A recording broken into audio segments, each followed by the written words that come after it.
एक ऐसी जमीन का तस्वुर करें जहां सुनहरी तख्त कभी तेज धूप में चमकते थे। एक ऐसा वक्त जब ताकतवर राजे और नवाब बड़े बड़े इलाकों पर हुकूमत करते थे। उनकी दौलत सिर्फ सोने में नहीं बल्कि लाखों की वफादारी और पहाड़ों से लेकर समंदर तक फैली जमीनों में मापी जाती थी। वो जमीन आज का पाकिस्तान है। भले है बादशाहता नहीं रही, लेकिन आन के खानदान आज भी हमारे दरमियान रहते हैं। कुछ आमंजरों में छुपे हैं, कुछ मशहूर हैं और कईयों के पास आज भी ऐसी दौलत है जो सबसे अमीर सनअतकारों को टिकट देती है। वह भूले हुए दौर की आखिरी गूंजें। इस वीडियो में हम पाकिस्तान के टॉप 5 सबसे अमीर शाही खानदानों पर से पर्दा हटाएंगे। हमान की ड्रामाई तारीख, इनकी बेपनाह दौलत के जराया और की विरासत की से कौम की थकाफत और सियासत को आज बेशक्ल दे रही है, इसका सफर करेंगे। यह ताकत, वकार और उनके राजों की कहानी है। 5वें नंबर पर हमें सिंध के दिल की पुरसुकून आजमत मिलती है। पाकिस्तान के कयाम से पहले खैरपुर रियासत एक खुशहाल रियासत थी जिस पर तालपुर मेर हुक्मरानी करते थे। इनके महल जैसे शानदार फेज महल सिर्फ घर नहीं थे, वह बेपनाह ताकत की अलामत है। खैरपुर के शाही खानदान की दौलत उसी अज़ीज़ में मीनावर स्ट्रेटजिक तजारती अलकात की बुनियाद पर बनी थी जो अंग्रेजों के साथ आन के इत्तेहाद के तहत परवान चढ़े। इन के पास हजारों एकड़ ज़रख़ीज़ जमीन थी जिसमें बुनियादी तौर पर कपास, गंदमावर गुना उगाया जाता, जिससे आज भी लाखों की आमदन होती है। उनके वारिस जैसे मेली मुराद खान तालपुर ने असुरासत को बरकरार रखा है, लेकिन आन का असर सिर्फ माशी नहीं है। खैरपुर के मेर हुक्मरानों से सियासी ताकतूरों में आसानी से बदल गए हैं।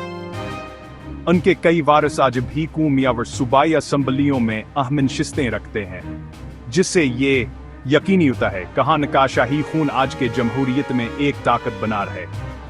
इनकी अन्याय एक शाही खानदान की सही मिसाल है जिसने तब्दीली को अपनाया, यह साबित करते हुए कि दौलतावर असर किसी सल्तनत से ज्यादा होकर तक टिक सकते हैं। हमारा सफर अब हमें पहाड़ों और दास्तानों की सरजमीन बलोचिस्तान ले जाता है। यहाँ कलात के खान मेरा अहमद यार खान एक वक्त पूरे बर्शांडिया में सबसे बड़े रियासतों में से एक पर राज किया था।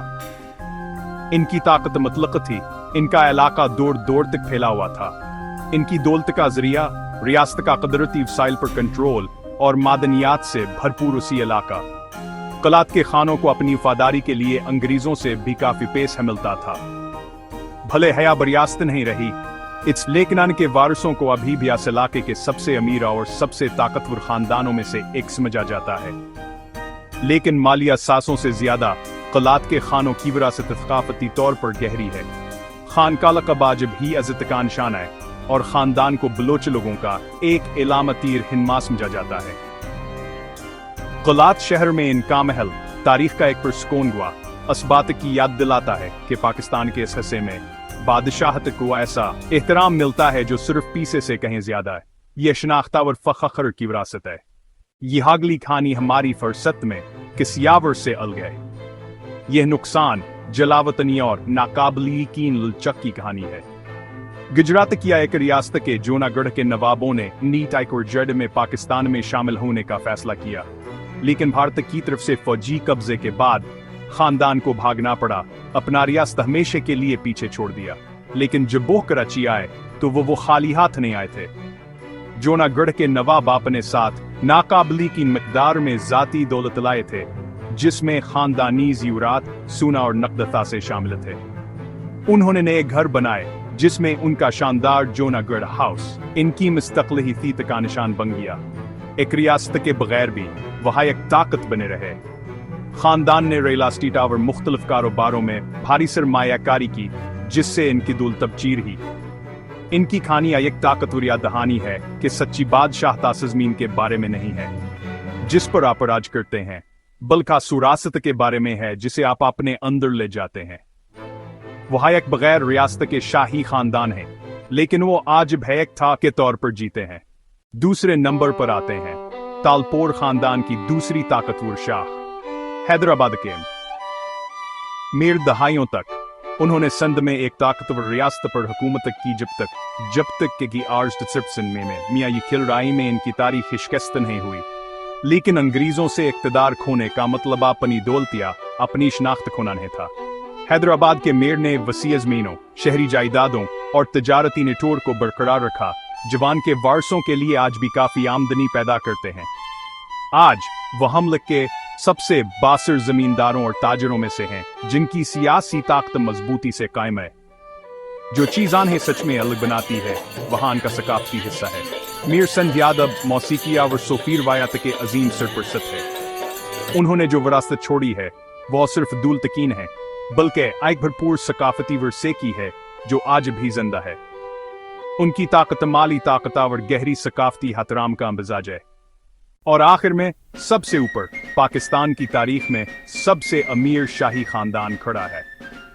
बहावलपुर के नवाब यहरिया अस्तायक मालियाती ताकत थी, जिसका बजट कीज दीद सोबों के बराबर था। नवाबों ने महलात, ज़मीन, फौजी वसाइल और वसीअ खजानों का एक अजीम सल्तनत कंट्रोल किया, लेकिन सबसे ऊपर उनका दावा सिर्फ दौलत से पड़े है। आज़ादी के वक्त जब पाकिस्तान को पैसों की सख्त ज़रूरत थी, नवाब सर सादक महमद खान अब्बासी पंजम ने अपने ज़ाती खजाने से 70 मिलियन रुपए अतिया किए। असवकती हाइक नाकाबिल यकीन रकमती असखावत के अमल ने पाकिस्तान हुकूमत को काम करने में मदद किया और यहाँ तक के तमाम सरकारी महकमों की पहली तनख्वाह को भी फंड किया। आज भी इनके वारसों के पास उसी ज़रूरी कारोबार नजीम हालात हैं और उन्हें बेपनाह हतराम मिलता है। इनकी दौलत पाकिस्तान रियासत के क़याम के वक्ता से फंड करने में इनकी तारीखी किरदार के साथ मिलकर उन्हें हमारी फहरिस्त में पहले नंबर पर रखती है। वहाय का ईसा खान इन्हें जंकीद वल्तावर विरासत बराह रस्तकूम की बुनियाद से जुड़ी हुई है। इन खानदानों की कहानियां एक ताकतवर याद दहानी है कि बादशाहत कब हश्च में गायब नहीं होती, यह बसर बदल लेती है।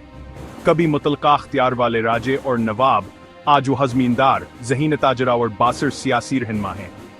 उनके महलात भले ही सियाहती मकामात बन गए हों, लेकिन आने की दौलत, असर व सोखावर शानदार तारीख आज भैब जिंदा है, बसदीद पाकिस्तान की सतह के नीचे छपी हुई है। तो अगली बार जब आप किसी अजीम तारीखी इमारत के पास से गुजरें तो याद रखें, इन दीवारों के पीछे ताकत, सोने और उन कहे राजों की तारीख छुपी है। एक शाही विरासत जो एक कौम की किस्मत को शक्ल देना जारी रखती है।